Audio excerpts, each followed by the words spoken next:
खेल का मैदान केवल आपको धन अर्जन करना या कुछ समय के लिए मनोरंजन करना जी नहीं, बल्कि खेल का मैदान आपको बहुत कुछ सिखा के जाता है। खेल का मैदान आपको जुनूनी बनाता है। खेल का मैदान आपको राष्ट्रवाद की ओर से जोड़ने का कार्य करता है। आपने हिटलर का नाम सुना होगा, मेजर ध्यानचंद। क्योंकि खेल का मैदान है तो मैं एक खेल के मैदान से एक बहुत बड़ा उदाहरण देना चाहूंगा। 1936 में बर्लिन का मैदान था। उस समय वर्ल्ड कप नहीं होता था, उस समय ओलंपिक्स होता था। अभी वर्ल्ड कप भी चलने लगा है। और उस समय भारत का मुकाबला ओलंपिक हॉकी के फाइनल में जर्मनी से था। भारतीय टीम का मुकाबला ओलंपिक के फाइनल में, हॉकी का जो फाइनल होता है उसमें इंडिया वर्सेस जर्मनी का मैच था। और कहा, बर्लिन में, यानी जर्मनी की राजधानी बर्लिन में। और चीफ गेस्ट कौन था? एडोल्फ हिटलर, दुनिया का सबसे पावरफुल, माने सबसे दबंग इंसान उस समय चीफ गेस्ट था। अखबारों की सुर्खियों में था कि इंडिया बुरी तरह पिटेगा। दीवालों में लिखा था कि जर्मनी के मांद में आकर इंडिया बुरी तरह हार के जाएगा। लेकिन मैदान की कहानी कुछ और थी। भारत ने एक तरफा मुकाबले में जर्मनी को हराया था, जिसमें मेजर ध्यानचंद उस मैच के हीरो थे।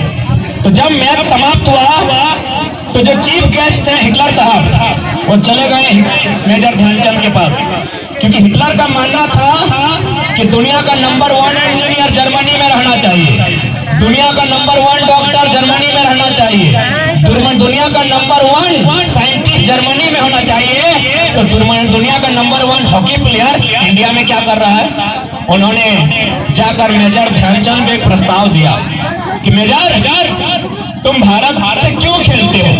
भारत तो एक गुलाम कंट्री है, क्योंकि 36 की हम बात कर रहे हैं। 1936 में भारत अंग्रेजों के अधीन था।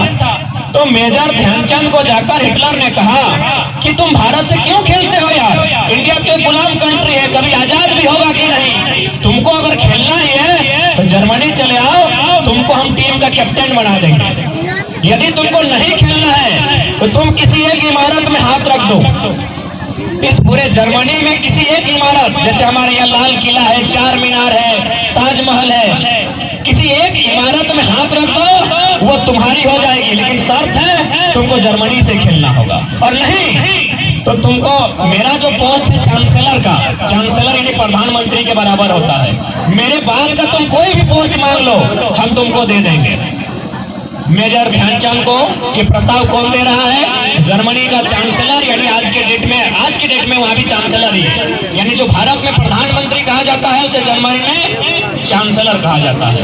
यदि हम और आप होते तो शायद इस प्रस्ताव के सामने झुक जाते, क्योंकि हमने बहुत सारे खिलाड़ी को देखा है कि अपने देश को छोड़कर वो प्रोफेशनल खिलाड़ी बन गए, पेशेवर खिलाड़ी बने हैं। विजेंद्र सिंह मुक्केबाज का नाम आप सुने होंगे। तो ठीक उसी प्रकार जब मेजर ध्यानचंद के सामने ये ऑफर आया था तो शायद बिक जाना चाहिए था। लोगों को लगता है वो इतना बड़ा ऑफर, लेकिन क्या उत्तर था पता है मेजर ध्यानचंद का? उन्होंने कहा, सुनिए ना श्रीमान, मुझे भारत देश से खेलते हुए एक 12वें खिलाड़ी के रूप में जो आनंद आएगा, आपकी जर्मनी का कैप्टन बनकर नहीं आएगा। मुझे भारत देश में एक कुली बनकर काम करने में जो आनंद आएगा, आपके देश का कलेक्टर बनकर नहीं आएगा। तो ये उत्तर था मेजर ध्यानचंद का। यानी खेल का मैदान आपको राष्ट्र के प्रति भी जिद्दी बनाता है। खेल का मैदान की जो खिलाड़ी होता है उसका कदम जमीन पर होता है और सोच देश की उन्नति पर होता है। हालांकि आधुनिक जो खेल चलता है, विशेषकर अगर क्रिकेट की बात करें तो खेल अलग विषय है, लेकिन मुख्य रूप से वो व्यापार की ओर चला जाता है। लेकिन आज भी जो खेल के मैदान से जुड़े लोग होते हैं, कहीं ना कहीं उनमें भाईचारा होता है, कहीं ना कहीं उनमें एक सामंजस्य होता है। आपको याद होगा देश के महान